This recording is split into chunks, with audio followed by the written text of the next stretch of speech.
Assalamualaikum warahmatullahi ta'ala wabarakatuh.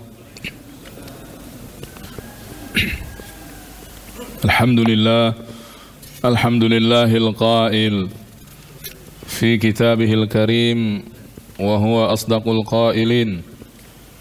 A'udzu billahis samii'il 'aliim minasy syaithaanir rajiim. Bismillahirrahmanirrahim.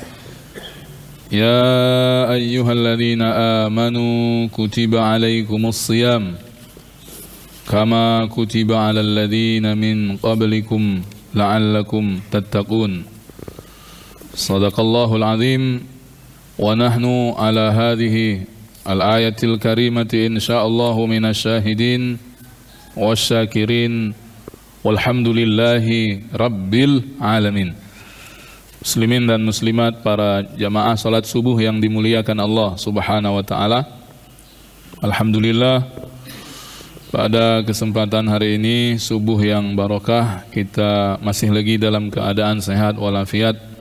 Karena itu kita selalu memperbaharui kesyukuran kepada Allah Subhanahu wa taala. Mudah-mudahan nikmat sehat ini menjadikan kita semua lebih dekat dengan Allah Subhanahu wa ta'ala. Allahumma amin ya rabbal alamin.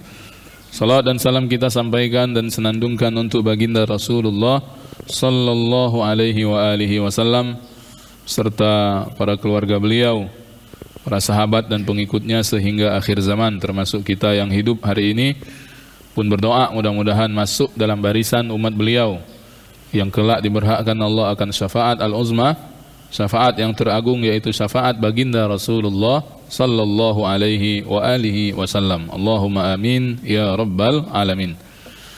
Para jamaah yang dimuliakan Allah, di pertemuan bulan ini khas insyaallah seperti yang dipinta oleh Ustadz, saya diharap menyampaikan tentang fiqhus siyam.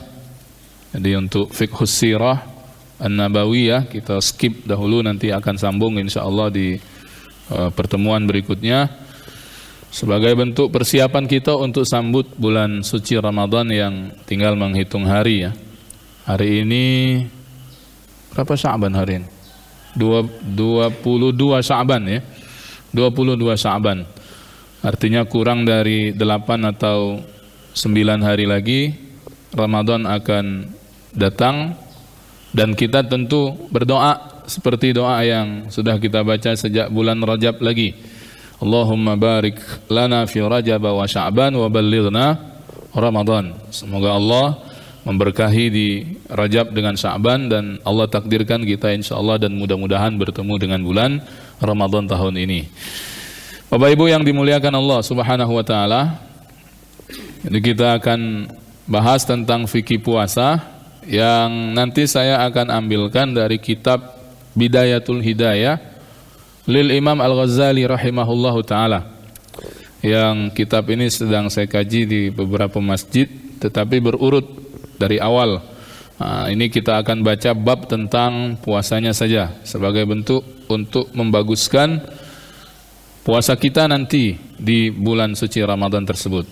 Bapak Ibu yang dimuliakan Allah, muslimin dan muslimat yang berbahagia, Imam Al-Ghazali rahimahullahu tabaraka wa ta'ala di dalam Bidayatul Hidayah, beliau mengawali dengan ungkapan beliau. Jadi macam quote-nya beliau ini ya. Kata beliau apa? La yanbaghi an taqtasira ala shaumi syahri Ramadan fatatrukit tijarah bin nawafili. Hendaklah kalian, kita maksudnya ini umat Nabi Muhammad sallallahu alaihi wasallam, tidak hanya mencukupkan puasa itu dengan puasa di bulan suci Ramadan saja, dan atau lalu meninggalkan puasa yang sunnah. Fatatrukit tijarah. Ya, sebagaimana di awal bab tentang pembahasan Bidayatul Hidayah ini, Imam Al-Ghazali itu membagi ketaatan menjadi dua. Yang pertama ibadah yang sifatnya wajib. Lalu beliau sebut yang wajib ini kalau orang berdagang macam ra'sul mal, macam modal. Artinya apa? Kalau kita berdagang paling tidak berharap balik modal biar tidak disebut rugi. Maka yang wajib dalam taatan itu macam kita sholat yang 5 waktu, puasa di bulan Ramadan, itu mau tak mau harus dibuat. Tapi jangan lupa dengan yang sunnah. Yang sunnah ini kata beliau, kalau orang berdagang tadi macam ar-ribah, mithlar ribah, macam keuntungan. Nah, keuntungan inilah yang nanti menentukan orang itu perdagangannya berhasil atau tidak, banyak untung atau sedikit. Maka nanti bab tentang yang sunnah tergantung kita. Kalau kita nak untung banyak, berarti banyak lakukan amalan yang sunnah. Tapi kalau merasa cukup dengan yang sedikit, berarti itulah yang kita buat dari amalan yang sunnah. Nah, ini maksud beliau. Hendaklah kita umat Nabi Muhammad ini, bab puasa ini jangan mencukupkan dengan yang wajib, lalu meninggalkan yang sunnah. Wa kasbud darajatil aliyati fil faradis. Karena boleh jadi nanti yang sunnah itulah yang menaikkan makom darajat kita di sisi Allah. Sampailah nanti kalau kemudian Allah takdirkan kita masuk surga, harapannya masuk surga yang paling tinggi, faradis, jamak min firdaus. Ya, masuk surganya surga firdaus. Ya. Itu kalau nyebut tentang nikmat surga, Bapak Ibu, nikmat surga paling tinggi itu surga firdaus. Kita kalau berdoa, ya minta masuk surga, mintalah yang itu. Saya masih ingat dulu ada seorang guru kita kalau ngajarkan doa itu, minta sesuatu, sesuatunya itu mintalah yang paling tinggi. Kalau minta masuk surga, mintalah masuk surga itu firdausil a'la. Ya. Kalau nanti nasib tak masuk firdaus a'la, banyak lagi nanti surga itu. Bawahnya itu ada jannatun naim misalnya. Ada jannatu aden, ya, dan surga-surga yang lain. Jangan minta ya Allah yang penting masuk surga. Ini dalam doa ya. Kaget kecil lewat ya, surga paling bawah tuh. Ke sebelahnya nanti khawatir ya. Nah, itu yang kita minta jauhkan dari Allah. Nah, karena itu yang sunnah inilah yang nanti membedakan antara satu kita ini dengan yang lain. Karena nanti kalau yang wajib semua kita buat. Karena kalau tak buat dosa. Subuh tadi misalnya wajib.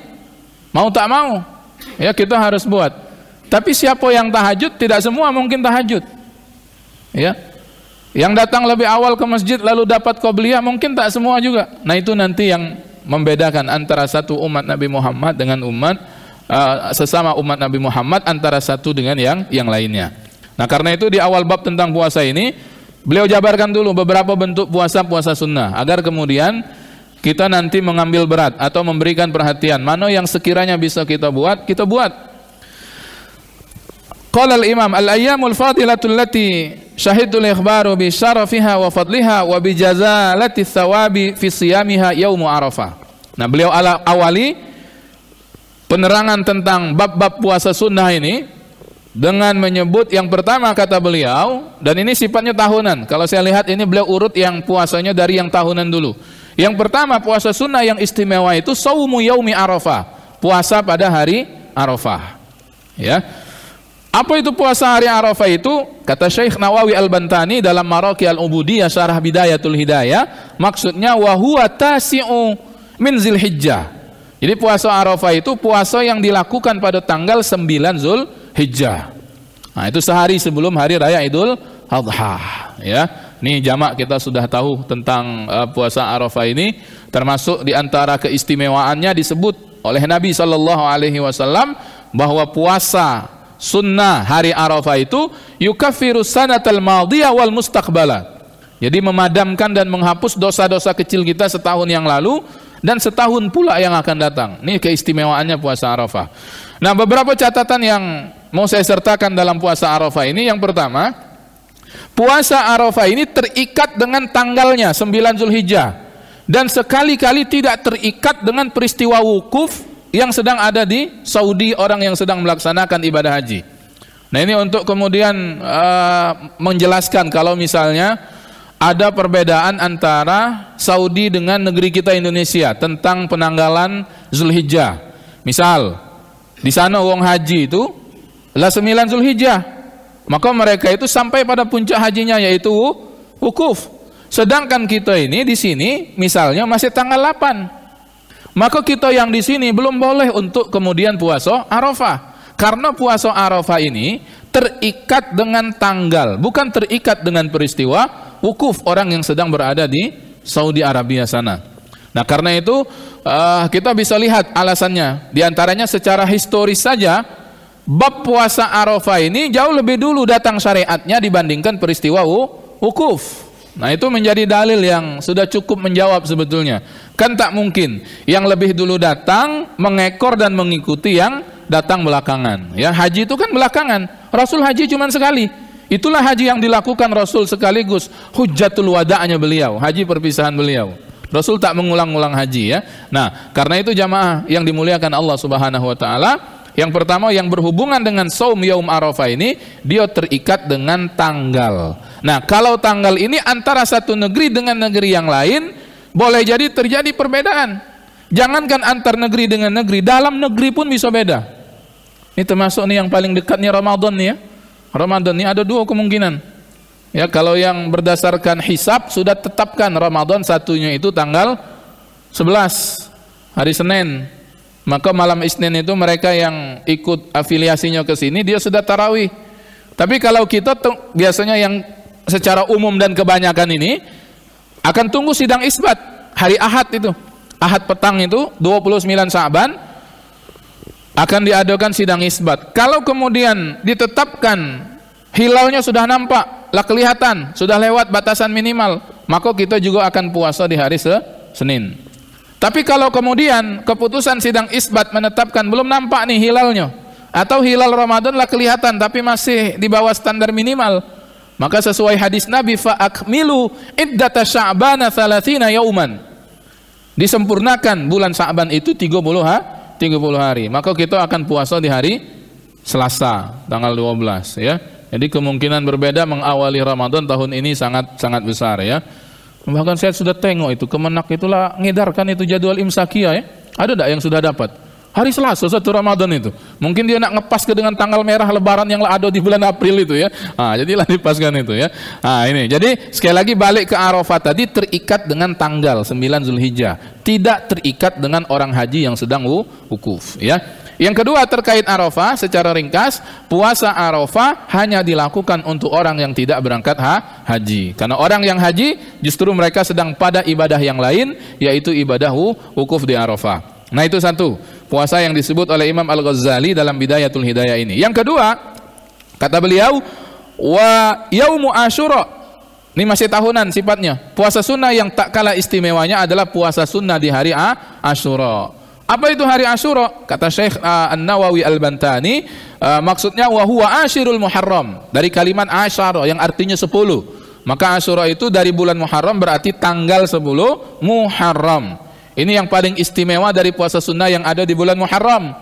Dalam sebuah riwayat disebutkan Nabi, puasa hari Asyura memadamkan dan menghapuskan dosa-dosa kecil kita setahun yang lalu. Ya. Nah, ada tambahan catatan sedikit untuk puasa Asyura ini, walau tak disebut oleh beliau di dalam kitab. Bolehnya dan bagusnya mengawali dengan puasa sehari dan atau sehari sesudahnya, sehari sebelum atau sehari sesudahnya. Mengapa ada pengsyariatan itu? Berdasarkan historis lagi dari puasa Asyura ini. Jadi kita bisa lihat waktu Nabi sampai di kota Madinah Al-Munawwarah dalam peristiwa hijrah, Asyura pertama beliau di kota Madinah itu beliau melihat ini orang Yahudi Madinah ini puasa. Akhirnya Nabi apa? Suruh sahabat-sahabat, coba selidiki. Ngapa orang Yahudi Madinah ini puasa di tanggal 10 Asyura, 10 Muharram? Akhirnya datanglah jawaban itu. Ada sahabat yang menyampaikan Nabi, mereka Yahudi Madinah ini puasa di 10 Muharram dalam rangka memperingati selamatnya Nabiullah Musa alaihi salam dari kejaran Fir'aun dan bala tentaranya pada peristiwa beliau membelah laut. Kan kita tahu Nabi Musa pengikutnya sampai di tepi laut bingung nak kemana lagi berlari. Belakang ada Fir'aun dengan bala tentaranya. Lalu kata Allah, Musa pukulkan tongkatmu di laut. Laut terbelah. Nyeberang selamat, pengikutnya selamat. Laut masih terbelah. Datang pula Fir'aun di tepi laut itu. Mungkin dia tuh heran sebetulnya, ngapa laut itu terbelah? Macam laut terbelah pasti airnya begini kan? Tidak nyatu. Tapi karena dia pengen kejar itu Musa, lewat dia di situ dengan bala tentaranya, pengikutnya. Sampai di tengah laut disatukan Allah lagi. Nah, selamatnya Nabi Musa dalam peristiwa itu terjadi 10 Muharram, lalu diperingati oleh orang-orang Yahudi Madinah dengan puasa sunnah. Puasa ya. Maka kemudian Rasul menyebut, oh kalau begitu kita umat Islam nih lebih berhak lagi untuk memperingati selamatnya Nabi Musa alaihi salam. Maka Nabi perintahkan sahabat-sahabat untuk puasa di hari Asyura itu. Lalu sahabat ada yang mungkin nyeletuk begitu ya. Nabi kalau begitu kita sama macam mereka orang Yahudi. Nah, makanya kemudian ada kalimat tambahan dari Nabi. Baiklah kalau pengen nian puasanya tak sama dengan mereka, tambahkanlah puasa sehari dan atau puasa sehari sebelum dan atau puasa sehari sesudahnya. Nah, ini untuk puasa Asyura. Wal asrul awal min Dzulhijjah. Selanjutnya, di antara hari yang baik yang juga tahunan ini 10 hari yang pertama dari bulan Dzulhijjah. Ini hari-hari yang baik. Memang disebut oleh Nabi secara khusus keistimewaan 10 hari pertama dari bulan Dzulhijjah ini. Nah, termasuk karena itu siapa yang ingin puasa sunnah berarti dari tanggal 1-nya itu. Termasuk include-nya nanti ketemu dengan Arafahnya tanggal 9 Dzulhijjah. Hanya saja catatan tambahan untuk puasa sunnah 10 hari pertama bulan Dzulhijjah ini dikecualikan di tanggal 10 Dzulhijjahnya. Ngapa dikecualikan? Karena itu hari raya Idul Adha, ya, haram hukumnya kita puasa. Wal asrul awal minal Muharram. Yang keempat, puasa sunnah yang disebut oleh beliau di sini 10 hari yang pertama lagi dari bulan Muharram. Nah, ini memang istimewa Dzulhijjah Muharram ini, ya. Sampai disebut 10 hari yang pertamanya adalah hari-hari yang istimewa. Nah, bagi siapa yang mampu untuk ambil itu peluang itu, silahkan. Ustaz, saya kuat untuk puasa banyak. Nah, silahkan.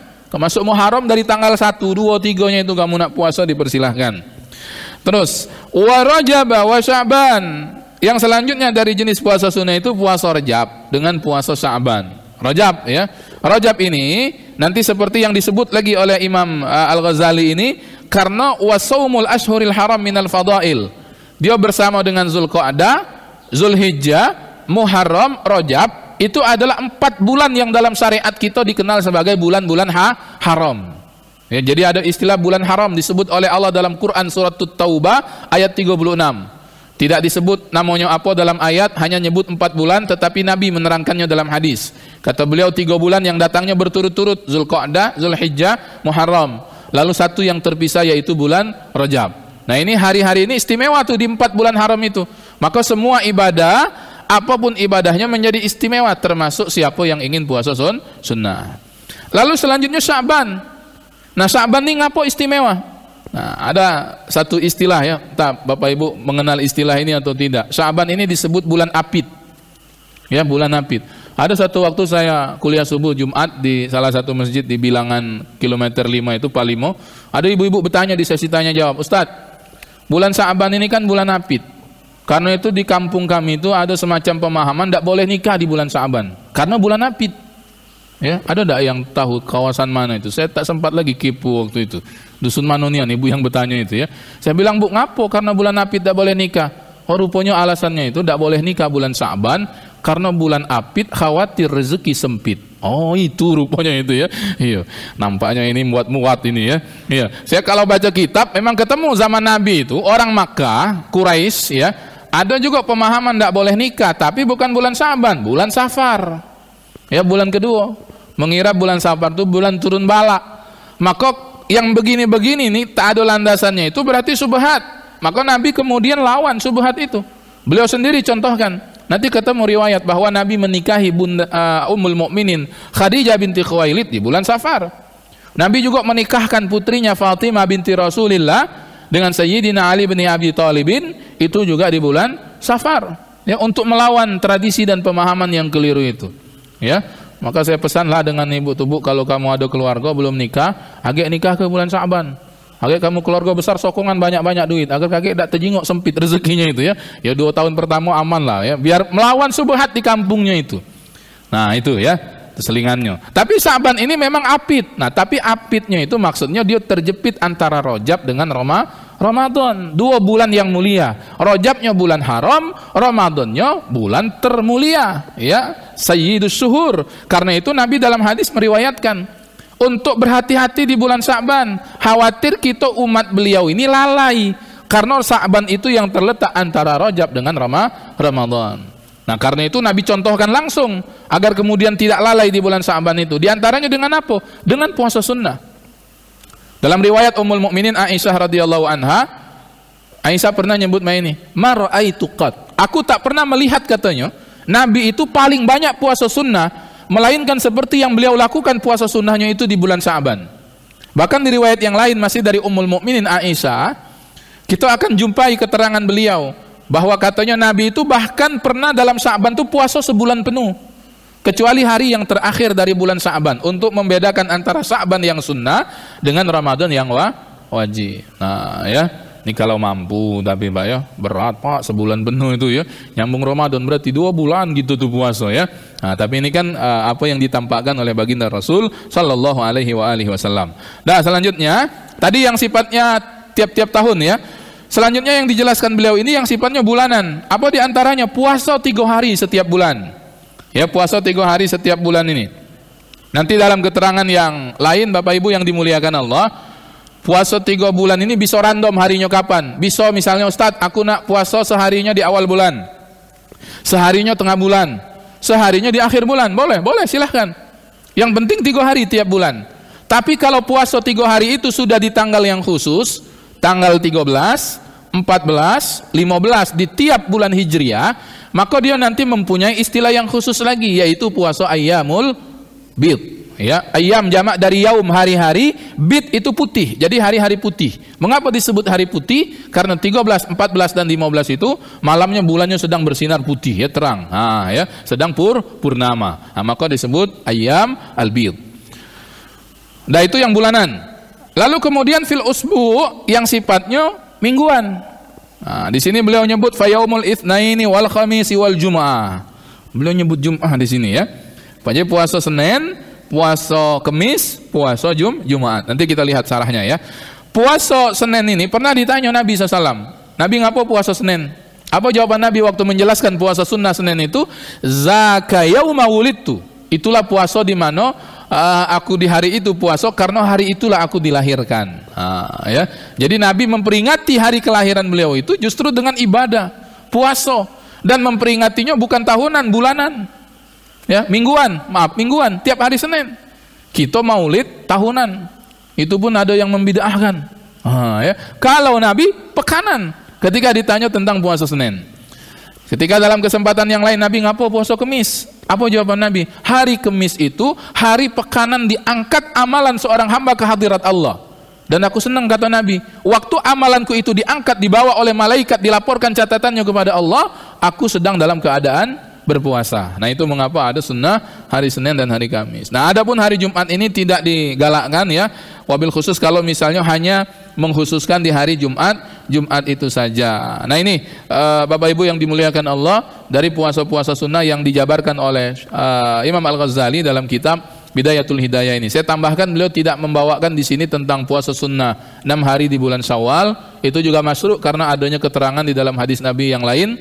Ya, nanti Ramadan selesai nih, maka nanti ada puasa sunnah 6 hari di bulan Syawal. Keterangannya disebut dalam riwayat, siapa yang puasa Ramadan diikuti dengan puasa 6 hari di bulan Syawal, qasiyamid dahri, maka nilai puasanya itu seperti mana orang puasa setahun penuh. Yang berikutnya yang tak disebut juga dalam Bidayatul Hidayah, tetapi keterangannya mewujud dalam kitab yang lain dalam bab puasa sunnah ini apa? Puasa saumu Nabiyillahi Daud alaihi salam. Ya, jadi puasa Nabiullah Daud. Apa puasa Nabiullah Daud itu? Sehari puasa, sehari berbuka. Ngapa ada kemudian Nabi menceritakan? Karena ada beberapa sahabat di zaman Nabi yang merasa badannya kuat. Aku fisikku bagus, Nabi. Aku pengen wisol. Pernah dulu saya sampaikan tentang wisol itu ya. Puasa yang nyambung tiap-tiap hari sepanjang tahun. Nah, itu dilarang oleh Nabi. Kalau kita kemudian merasa kita ini mampu puasa lebih banyak, kalau Senin Kemis itulah banyak sebetulnya. Aman dia rutin Senin Kemis, berarti lah berapa hari sebulan? 8 hari. Bisa sampai 9 hari kalau ada di antaranya yang 5 pekan. Tapi mungkin ada yang merasa aku bisa lebih banyak lagi, Rasul. Ya, maka disarankan puasalah seperti puasa Nabiullah Daud. Sehari puasa, sehari berbuka. Sehari puasa, sehari berbuka, ya. Maka kalau dalam sebulan ya paling tidak 15 hari itu puasa sunnah Nabiullah Daud alaihi assalam, ya. Silahkan kalau di sini ada jamaah, nampaknya aku Daud baik Ustaz. Silahkan Daud, ya.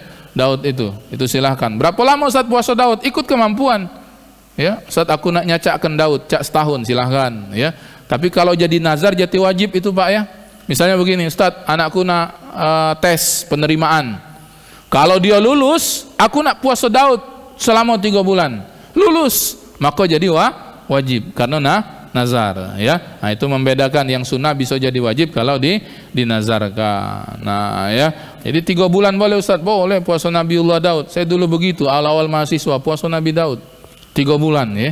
Iya, lah turun beasiswa berhenti puasa Daud. Gitu. Laga lemah. Gitu. Saya punya jamaah di salah satu bank Islam itu. Ustaz, di waktu mendekat, akulah puasa Daud, Ustaz, alhamdulillah 10 tahun. Alhamdulillah bagus Pak, nampak badannya sehat ya, badannya cergas dan nampak agak kurusan. Mungkin banyak puasa juga ya. Nah, tapi itu bagus ya, silahkan siapa yang ingin puasa Nabiullah Daud alaihi salam. Biasanya badannya jadi sehat Pak ya. Nabiullah Daud itu sehatnya memang sehat.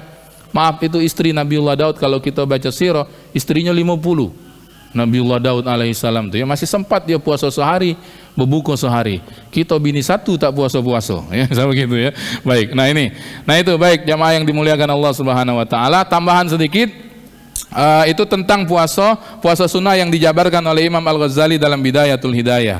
Di sini ada tambahan beliau tanbih. Tanbih itu apa? Macam maksudnya peringatan untuk orang yang membaca kitab ini. Apa? Kata beliau, dan ini sebetulnya yang paling penting untuk kesiapan kita masuk bulan suci Ramadan. Kalau perkara yang matalkan, kan lah tahu kita lah sering itu ya, yang sunnah-sunnah dan sebagainya. Nah, beliau beri tanbih di sini. Apa kata beliau? Wala tazunnu idza sumta. Jangan kalian kira kalau kalian puasa, baik sunnah maupun Ramadan yang depan mata ini, anna shauma huwa tarkut ta'am wasyarab wal wiqa' faqat. Bahwa puasa itu jangan kira cuman ninggalkan makan, cuman ninggalkan minum, dan cuman ninggalkan hubungan suami istri saja.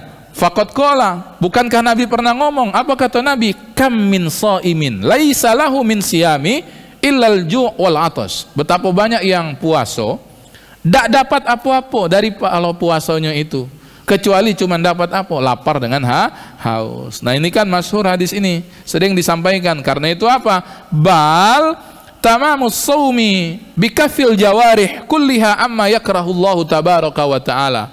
Ya, tetapi ketahuilah kesempurnaan puasa itu diantaranya apa? Dengan menahan seluruh anggota badan kita ini, zahiran wa batinan, termasuk panca indera ini, dari apa yang kemudian dimakruhkan, dilarang oleh Allah Subhanahu wa taala, diharamkan. Ya, yang subhat be dihindarkan, apalagi yang haram. Maka kemudian beliau sebut di sini, beliau bagi antah fazal aina anin nazari ilal makarih. Mata jago, jangan sampai memandang sesuatu yang tak diperkenankan dalam syariat. Ini hati-hati Pak pas puasa itu ya. Apa misalnya yang khawatir kita itu dapat mengurangi pahala puasa, handphone misalnya ya. Ini kan apalagi kita kan banyak grup WA misalnya ya. Grup WA tuh, kalau misalnya grup WA yang, kalau grup masjid insya Allah masih aman lah, masih agak steril. Aman grup komplek lah mulai itu, kan lah macam-macam misi kepala uang komplek itu ya. Kadang ada yang ngirim ini, ngirim itu. Ya tadi tuh, tidak niat aku tuh Ustaz, tapi tertekan gitu. Atau misalnya settingan WA-nya, maka WA tuh disetting Pak. Di settingannya tuh ada, kalau misalnya masuk foto atau video, kalau kita tidak tekan dia tidak bakal terbuka. Ya, kalau kita tidak setting begitu, nanti setiap foto yang masuk, video yang masuk langsung terbuka. Jadi ketika kita scroll itu ya, agak segala yang lah masuk tuh terjengok nanti. Kalau kita tidak setting itu. Tapi kalau kita setting, nah ada yang ngirim video, ada yang ngirim gambar, belum terbuka kecuali kita tekan nian. Nah, berarti niat gitu tuh kan nak tengok apa yang dia kirim. Nah itu ya, nah, kita kan bisa nandoi akhirnya. Kadang-kadang ada kawan kita tuh yang usil kan, kalau dia ngirim pasti ngirim yang itu tuh lah misalnya ya, temanya dia itu. Nah, tandoi lah, oh dia yang ngirim, ada usah dibuka, lewat ke misalnya gitu ya. Nah itu untuk sadduz zara'i'nya ya, untuk menutup peluang kita jatuh dalam perkara yang tidak baik. Jadi dijago indera. Nah itu yang pertama beliau misalnya. Lalu juga wal lisan, lidah kita anin nutki bima la ya'nik. Lisan, banyak lisan nih. Ini banyak yang nyebabkan gugur pahala puasa, dari bohong ya, dari ghibah, dari fitnah dan sebagainya, yang termasuk dari dosa-dosa lidah. Wal uzun, telinga juga. Apa dosa telinga? Anil istima' ila ma harramahullahu taala, dari apa yang kemudian tak baik untuk didengar. Nah, ada kalimat beliau yang bagus di sini, kata Imam Al-Ghazali, fa innal mustami'a syarikun lil qail, karena uang yang dengar itu bersarikat dengan yang ngomong. Ya, dalam hal kalau itu maksiat, maka jatuh dua-dua dalam maksiat. Ada orang rajin ngomong ke uang misalnya, ngomong ke uang tuh pasti ada kawannya itu Pak. Kalau dia ngomong dewek, lain lagi itu masalahnya itu ya, lain pasal itu babnya ya. Pasti ada yang dengar. Nah karena itu kalau kita kemudian mendengar yang itu, Tapi lain lagi mungkin nanti kalau misalnya kita terpaksa dalam keadaan dalam tekanan misalnya harus dengar. Tapi kalau kita bisa menghindar maka menghindar. Jangan dinikmati omongan-omongan yang kemudian semisal ghibah, fitnah dan sebagainya. Nah ini ya Bapak Ibu yang dimuliakan Allah. Jadi yang paling penting yang saya rasa kita harus awasi adalah bahwa jago diri baik-baik, jangan sampai kemudian bab tentang pahala puasa ini gugur. Karena itu nanti pahala puasa itu antara satu orang dengan orang yang lain bisa beda-beda.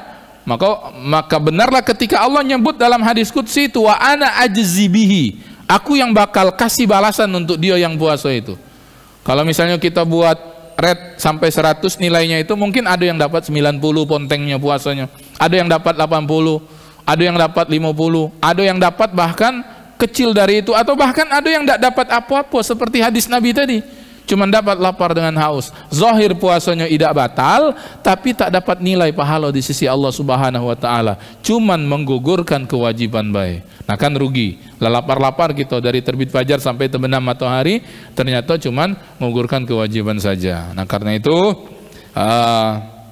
diingatkan melalui kuliah subuh kita hari ini agar kita melatih itu agar jangan sampai nanti di bulan Ramadan ya kita termasuk orang-orang yang rugi lah ya, yang disebutkan tadi rugi. Kita berharap nanti Ramadan justru puncak ibadah kita. Kalau selama ini Bapak Ibu lah rajin tahajud, puncaknya nanti di bulan Ramadan. Kalau Bapak Ibu lah rajin baca Quran, puncaknya nanti di bulan Ramadan. Ini saya kalau tanya pasti jawaban kita sama. Bapak Ibu galak tak khotam Quran di bulan Ramadan? Pasti jawaban kita galak. Ya, pertanyaannya apa cara kita agar bisa khotam ini?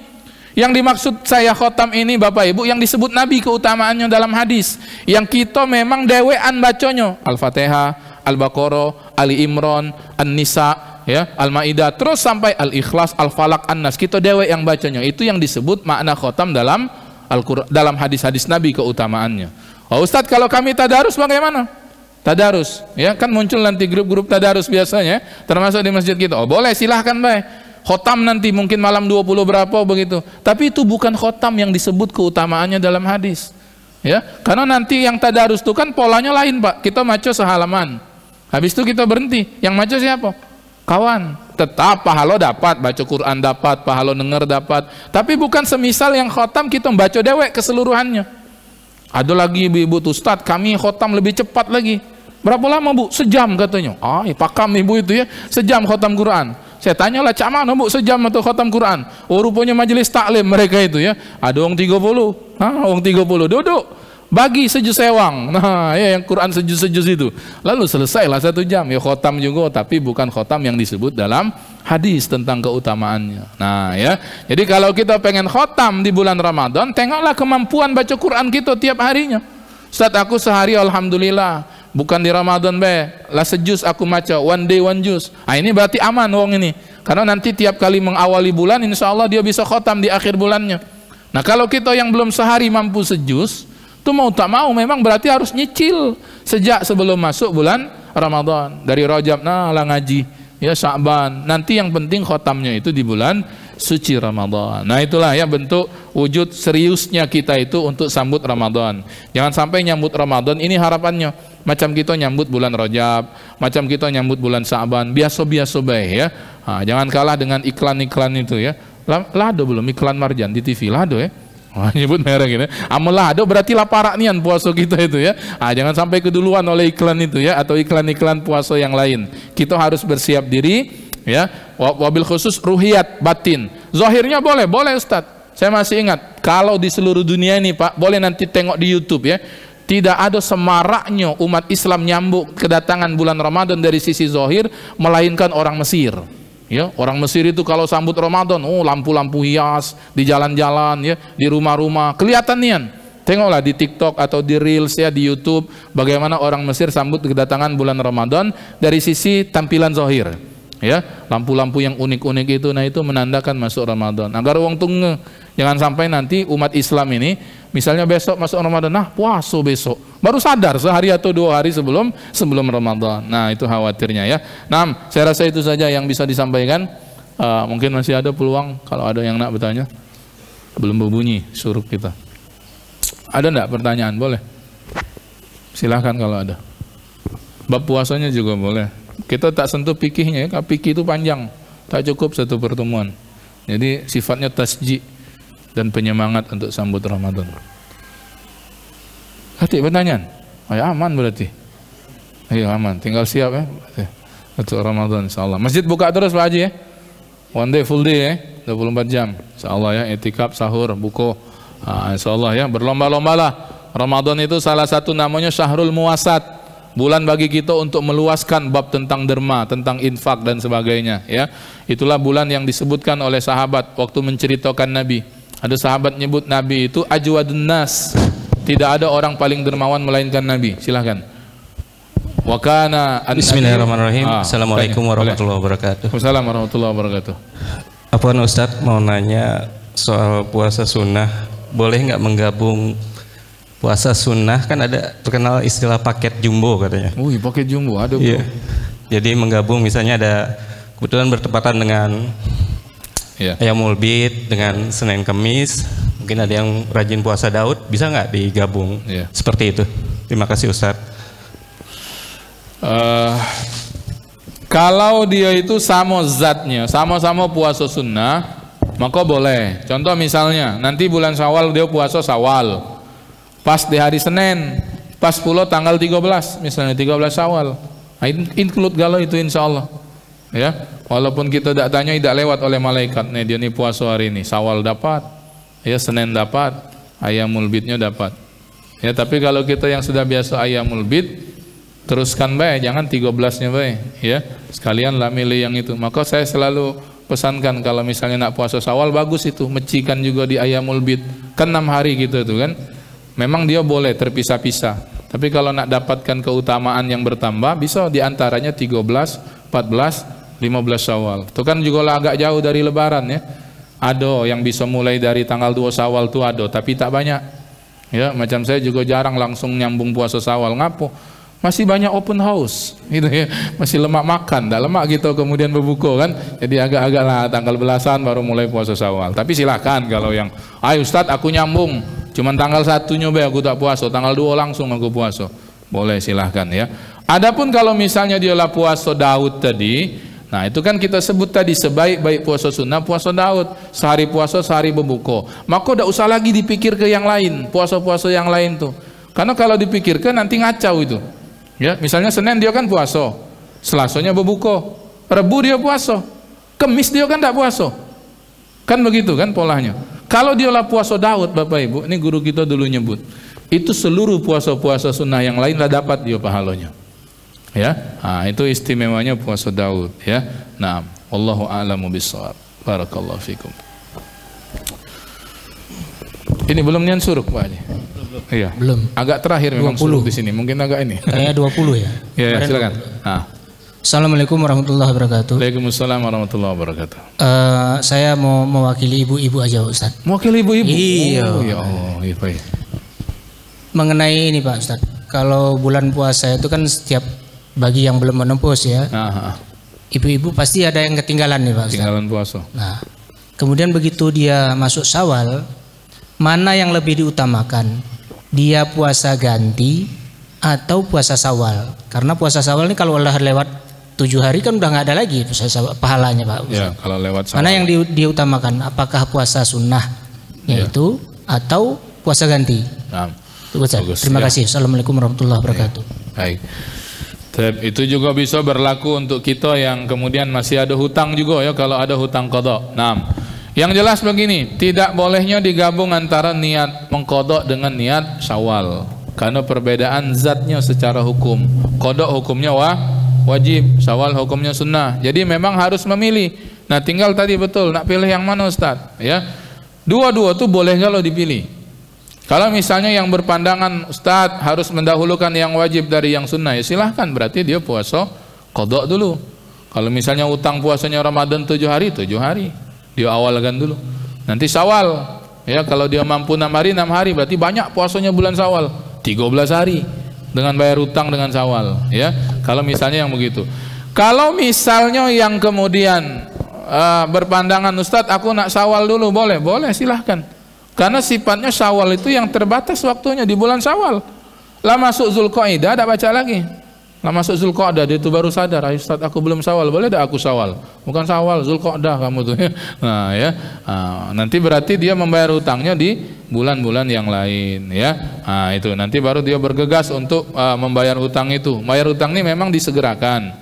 Memang dia kalau ketemu Ramadan yang baru ya, memang tetap hutangnya tetap ada Pak ya. Nanti kalau kita misalnya ada hutang nih yang dulu-dulu bertemu Ramadan, tetap hutang itu ada, maka harus dicatat. Tidak pernah ada istilah hutang puasa itu ada pemutihan. Jika kamu bayar pajak, ya ada pemutihan. Hutang itu tetap ada, maka dicatat kalau kita ada hutang. Termasuk hutang waktu kita muda-muda dulu ya. Ada Ustadz aku lagi nakal-nakalnya dulu, banyak hutang puasa. Catat, ingat-ingat berapa hari lah, perkiraan baik. Karena mungkin agak lama jadi tidak tahu. Nah itu dicicil. Ya, waktu kita selama ini lah rajin puasa sunnah, ternyata Ustadz yang dulu juga wajib Ustadz, yang ku tinggal ke yang wajib dibayar. Jadi pas Senin Kamis niat dulu untuk yang qada. Tak apa-apa milih Senin Kemisnya. Pacalah Allah itu yang nunjuk pahala. Oh, dia ini lah rajin juga Senin Kemis, kasihnya juga Senin Kemis pahala. Tapi niatnya niat qada. Ya, nah itu jadi tidak bisanya digabung antara qada dengan yang sunnah. Nah demikian. Allah Ustaz. Silakan Pak. Assalamualaikum Pak Ustaz. Assalamualaikum warahmatullahi wabarakatuh. Mau tanya Pak Ustaz, boleh enggak untuk menghindarkan kita lupa niat puasa itu untuk 1 bulan? Kita kan kadang-kadang ya cuman itu aja. Wassalamualaikum warahmatullahi wabarakatuh. Nah. Ya, untuk puasa wajib berarti ya. Puasa wajib ini memang perbedaannya dengan yang sunnah, niatnya harus sebelum terbit fajar. Karena itu ada sebagian ulama termasuk dalam fikih Syafi'i membolehkannya menginclude niat di awal bulan. Ya maka kita dulu kalau malam pertama nanti ajak baik siapa imam malam pertama. Malam pertama siapa imam? Aneh rasanya diminta imam malam pertama di sini. Apalagi nanti ingatkan nanti ya niat untuk yang 1 bulan itu boleh, ada kaulnya dalam pembahasan fikih puasa. Tapi nanti tetap harus niat puasa di setiap malamnya. Maka sebetulnya yang kita lakukan selama ini setelah kita tarawih itu, nah kan diajak maca nawaitu itu ya, pas itu nawaitu shauma ghadin, sengaja aku niat puasa ya Allah besok. Itu agak aneh sebetulnya kalau dibaca dekat sahur, karena lah hari yang sama sebetulnya. Nawaitu shauma ghadin, sengaja aku puasa besok, hari ini mestinya. Tapi tidak apa-apa lah, Allah tuh paham. Yang penting kita berniat ya. Kalau Dr. Yusuf Al-Qardawi malah lebih memudahkan. Kalau kita luput secara lafzian, bangunnya kita, lalu aktivitas makan sahur gitu, itulah niat sebetulnya kita nak puasa hari itu. Nah cuman baik kita tuh kan mewanti-wanti kalau misalnya ada hari-hari itu yang kita takut tidak terbangun. Kadang-kadang ada baik kan kita tuh sebulan tuh ada 1 hari yang kecul misalnya ya, bangun-bangun azan subuh. Nah yang begini kan tak sempat berniat, maka niatnya diawalkan di awal malam. Ya, jadi pas malam pertama Ramadan kita niat sebulan penuh, nanti tiap-tiap malam kita perbaharui ya. Maka jangan dihalau orang yang baca niat waktu setelah sholat witir ya ketika tarawih. Itu untuk wanti-wanti, siapa tahu di antara jamaah yang hadir itu ada yang kesiangan besoknya itu. Lah sudah dia berniat walaupun dia tertinggal makan sahur ya. Itu nasib namanya, tidak makan sahur hari itu ya. Tapi niatnya lah sudah diawalkannya di awal malam ya. Jadi boleh yang tadi niat 1 bulan tapi tajdid niatnya di setiap malamnya. Maka ikutkan dengan tarawih dan witir agar kita tidak teringat, tidak terlupa dari membaca niat tersebut. Naam, barakallahu fikum jami'an. Cukup ya, insyaallah kita akhiri dengan sama-sama besok selawat ya, fikusir ada apa pula selawat biar ini tidak meninggalkan sunnah kita. Salatullah salamullah ala toha rasulillah. Salatullah salamullah ala yasin habibillah. Salatullah salamullah ala toha rasulillah. Salatullah salamullah ala yasin habibillah. Tawassalna bi bismillah wa bil hadi rasulillah. Tawassalna bi bismillah wa bil hadi rasulillah wa kulli mujahidin lillah bi ahlil badri ya Allah. Allahumma salli wa sallim wa barik alaihi wa ala alihi. Allahumma arzuqna fahman nabiyyin wa hifdzal mursalin wa ilhamal malaikatil muqarrabin. Allahumma faqihna fid din wa 'allimna at-ta'wila ya rabbal alamin. Washfa' lana ya Allah bi syafaatil habib, syafaati nabiyyina Muhammadin sallallahu alaihi wasallam yauma nalqaka fik bi rahmatika ya arhamar rahimin. Subhanakallahumma rabbi wa bihamdik nashhadu an la ilaha illa anta nastaghfirukallahumma wa natubu ilaik. Walhamdulillahi rabbil alamin. Assalamualaikum warahmatullahi wabarakatuh.